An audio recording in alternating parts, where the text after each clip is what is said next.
ছিটকে তার পায়ে লাগছিল। তিনি মগ্ন ছিলেন, মস্ত ছিলেন, আল্লাহর জিকিরে ডুবেছিলেন। রাস্তার ধারে একজন মহিলা বসেছিল, আর তার পাশেই ছিল তার স্বামী। অলি যখন সেখান থেকে গিয়েছিলেন, তার পায়ের ছিটকে ওঠা কাদা সেই মহিলার কাপড়ে লাগল। মহিলা রেগে বলল, ওহে যাওয়া লোক, আমার কাপড় নষ্ট করে দিলেন। এই কথা শুনে তার স্বামী দাঁড়িয়ে গেল এবং না ভেবে চিন্তেই অলির মুখে এক চড় মেরে দিল।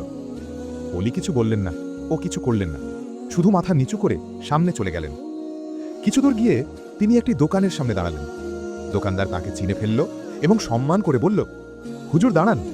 তারপর সে গরম দুধের এক পেয়ালা তার হাতে দিল। অলি আকাশের দিকে তাকিয়ে হাসলেন এবং বললেন, হে মালিক, তোর কুদরত অদ্ভুত, কোথাও চড় খাওয়াস, আবার কোথাও দুধ খাওয়াস। এ কথা বলা মাত্র লোকেরা দৌড়ে এসে বলল, হুজুর, যে আপনাকে চড় মেরেছিল সে ছাদ থেকে পড়ে মারা গেছে। তারা বলল, আপনার নিশ্চয়ই রাগ লেগেছিল, নিশ্চয়ই আপনি তাকে বদদোয়া ধরেছেন।